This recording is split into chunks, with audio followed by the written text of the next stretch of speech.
26 তারিখ আনুমানিক রাত 12:30টার সময় গোয়েন্দা তথ্যের ভিত্তিতে বিজিবি রামু সেক্টর কমান্ডার এর প্রত্যক্ষ দিক নির্দেশনায় সেক্টরের অতিরিক্ত পরিচালক অপারেশনের নেতৃত্বে রামু সেক্টর, উখিয়া ও টেকনাফ ব্যাটালিয়নের সমন্বয়ে একটি যৌথ টহল দল উখিয়া বিজিবির নীলা বিওপি হতে 1.5 কিলোমিটার দক্ষিণ পূর্ব দিকে বাংলাদেশের অভ্যন্তরে চৌধুরীপাড়া সুইচ গেট সংলগ্ন স্থানে কৌশলগত অবস্থান গ্রহণ করে একটি দুঃসাহসিক ও এ যাবৎকালের একটি স্মরণীয় অভিযান পরিচালনা করে।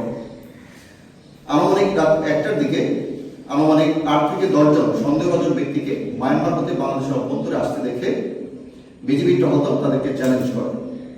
আগ্নেয়াস্ত্র সজ্জিত চোরাকারবারীরা বিজিবি টহল দলের উপস্থিতি টের পেয়ে টহল দলকে লক্ষ্য করে এলোপাথারি ফায়ার করে। চোরাকারবারীদের ফায়ারের প্রেক্ষিতে আত্মরক্ষার্থে বিজিবির অপারেশন দল সেখানে ফাঁকা ফায়ার করতে বাধ্য হয়। এতে করে চোরাকারবারীরা তাদের কাছে বহনকৃত ইয়াবা ফেলে দিয়ে পার্শ্ববর্তী কেওড়া জঙ্গলে অবস্থান নেয় এবং বিজিবির উপর অনবরত ফায়ার করতে থাকে। এভাবে আনুমানিক 1 ঘন্টা নাফ নদী ও কেওড়া জঙ্গলে অবস্থানরত চোরাকারবারীদের সাথে বিজিবির টহল দলের গুলি বিনিময় হয়। বিজিবির সাহসিকতা, দক্ষতা ও তাৎক্ষণিক ব্যবস্থা গ্রহণের ফলে কয়েকজন চোরাকারবারী নাফ নদী হয়ে পিছু হটতে বাধ্য হয় এবং আনুমানিক 4-5 জন চোরাকারবারী বেড়িবাঁধ অতিক্রম করে পশ্চিম দিকে গ্রামের দিকে পলায়ন করতে থাকে। এতে নাফ নদী ও বেড়িবাঁধ সংলগ্ন এলাকায় নিরাপত্তা পরিস্থিতি বিজিবির অনুকূলে আসে। তবে উল্লেখিত চোরাকারবারীরা গ্রামের দিকে পলায়ন করায় গ্রামের সাধারণ মানুষের কথা চিন্তা করে বিজিবি তাদের উপরে কার্যকরী ফায়ার করেনি। কিন্তু উক্ত 4-5 জন চোরাকারবারী পলায়ন করে চৌধুরীপাড়া গ্রামের দিকে যেতে থাকলে সেখানে অবস্থিত সম্ভাব্য ডাকাত দল চোরাকারবারীদের নিকট ইয়াবা আছে সন্দেহে তা ছিনিয়ে নেওয়ার উদ্দেশ্যে পলায়নরত চোরাকারবারীদের উপর দেশীয় আগ্নেয়াস্ত্র ব্যবহার করে ফায়ার করে।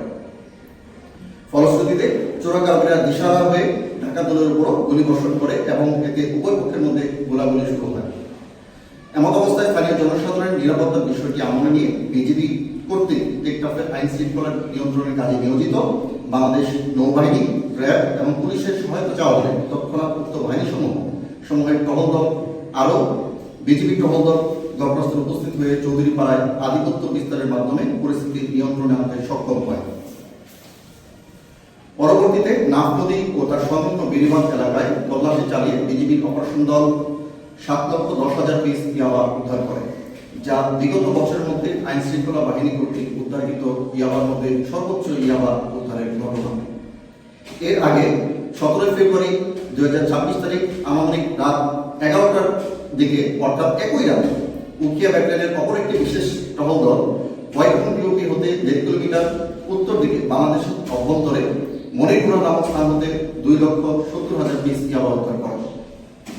উখিয়া ব্যাটালিয়নের দায়িত্বপূর্ণ এলাকায় 2টি পৃথক অপারেশনে গত রাতে সর্বমোট 9,80,000 পিস ইয়াবা বিজিবি কর্তৃক উদ্ধার হয়। মাদক চোরাকারবারীদেরকে শনাক্ত করে তাদের গ্রেফতার করার জন্য গোয়েন্দা নজরদারি জোরদার করা হয়েছে এবং চোরাকারবারীদের সাথে সংশ্লিষ্ট সকলকে আইনের আওতায় আনার প্রচেষ্টা অব্যাহত রয়েছে। উদ্ধারকৃত ইয়াবা টেকনাফ মডেল থানায় হস্তান্তর এবং মামলার কার্যক্রম চলমান রয়েছে।